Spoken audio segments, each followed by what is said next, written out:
Excellency Dr. Arif Alvi, Honorable President of Pakistan, colleagues, distinguished ladies and gentlemen, colleagues in public health, Assalamu alaikum. Good evening and thank you very much for the warm welcome. And I'm honored to join you here at ICON 2020 to share my thoughts on building bridges for better healthcare, the theme of this important conference that brings together scores of experts, scientists, researchers, and students. I'm here to speak about the importance of working together in partnership, of sharing experiences and best practices and bringing about durable development, all of which are essential to achieving good healthcare and the United Nations Sustainable Development Goal, notably goal number 3 on good health and well-being. I would like to recall that WHO has designated 2020 as the year of the nurse and midwife in recognition of the fundamental role the estimated 20 million nurses and midwives play in transforming health globally and in supporting the achievement of the Sustainable Development Goals. On behalf of my colleague, Dr. Mahipala, who represents WHO in Pakistan, I wish to convey WHO's respect to all nurses and midwives of the Indus Hospital and elsewhere in the country for the challenging work they do every day. Friends and colleagues, I now want to reflect on the first 2 decades of the 21st century, which have challenged our world radically, a world in which we face the threat of emerging and re-emerging diseases, of antimicrobial resistance, of non-communicable diseases, of rapid global interaction through social media, a world with an increasingly aging population, and a world in which conflicts are rife and cause massive displacement of people. Today, we are witnessing the consequences of climate change. Extreme weather conditions and unprecedented temperatures foster the spread of diseases worldwide. I'm here to discuss how we can work together to overcome some of these challenges. I will share with you ways in which in my career in the field of this has impressed upon me the need not only to understand, but also to practice working in partnership. I'm reminded that integrated approaches enable successful delivery of high-quality healthcare to all, particularly the poorest and those in the direst needs. Throughout my career, that has been my guiding principle, and more so now in my role as director of the WHO Department for the Control of Neglected Tropical Diseases. Let me begin by introducing the 20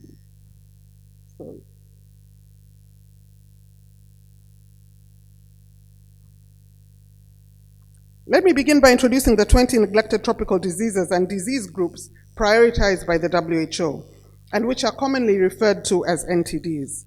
These are diseases of poverty, affecting more than 1 billion people in 149 countries, and have the greatest impact on people who lack access to adequate sanitation, basic infrastructure, and health services.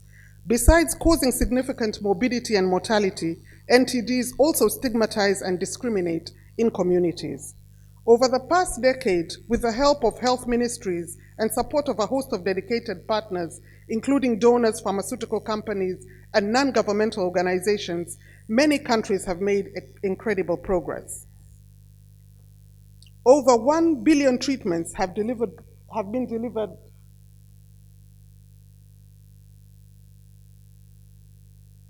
between 2015 and 2018.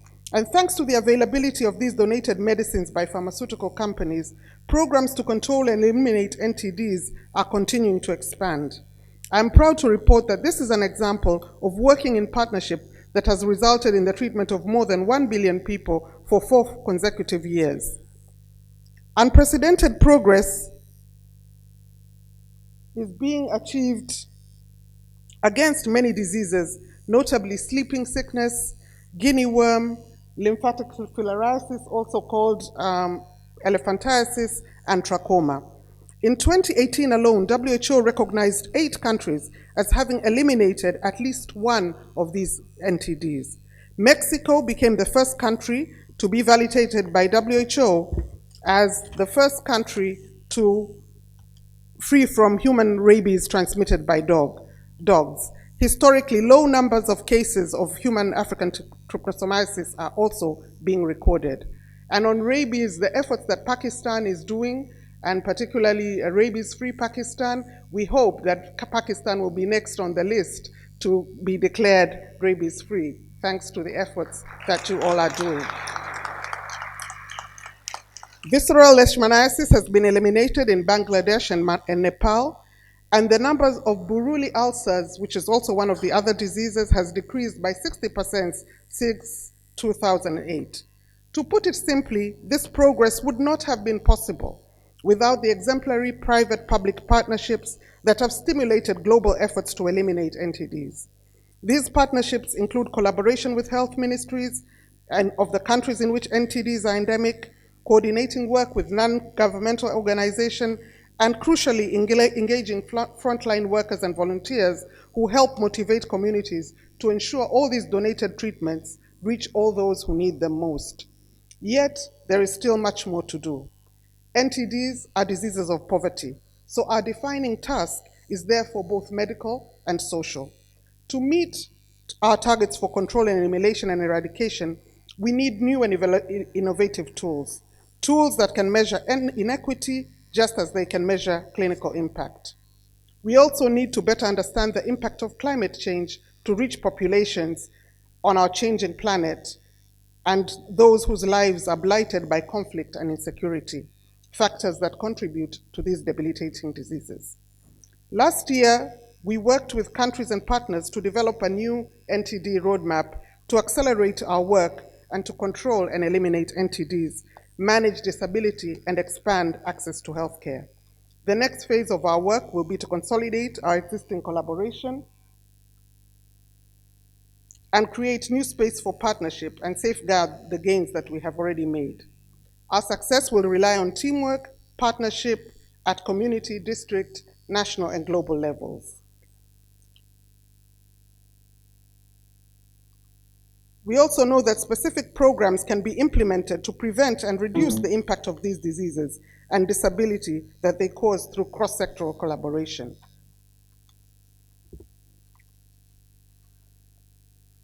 We can collaborate with colleagues in education, water and sanitation, animal health sector and food safety, nutrition and climate change and adaptation to ensure everybody gains.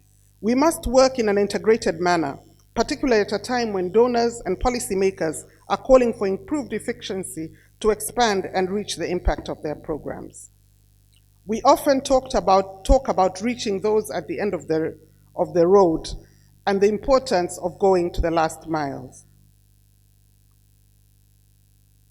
We prevent and control and eliminate NTDs by reaching everyone in a village or region, which literally requires community health workers to walk long distance to reach hard-to-reach access communities, vulnerable communities, and people who are often hard to reach for more complicated reasons, such as disability, social, cultural factors, or because they belong to a minority community. Impoverished communities may be unaware of diseases such as rabies and have little or no access to life-saving medical treatment and care. Ladies and gentlemen, I would like us to focus on building bridges to raise awareness for those communities affected by diseases, to increase access to the life-saving treatments that are needed, but also to foster mutual accountability between all of us to ensure that these functions are carried out, that countries and governments are in the driving seat, and that our work collaboratively leads to sustainability. These bridges, ladies and gentlemen, are complex and will need to be constructed within and among sectors and by policymakers and politicians. They must all start with good partnerships. Effective collaboration between stakeholders with different missions, interests, cultures, and even vocabularies is difficult to achieve. It requires common understanding, as well as collective leadership, a collaborative mindset, and a key partnering skill set. With these critical elements in place, partnership can achieve real impact. As I look around the room today, at a diverse collection of institutions, from medical and allied health professionals to researchers, government officials, policymakers, and more, I see that we all share one common aim: to form strategic partnerships and alliances to help improve healthcare across Pakistan. This surely is a vital step towards building bridges and a shared vision. You all have the ingredients necessary to achieve this. The next step is to use those foundations to build resilient bridges that can withstand storms and allow those in greatest need to get to the other side. Ladies and gentlemen, I wish you a productive meeting, and I thank you for giving me the chance to speak to you today.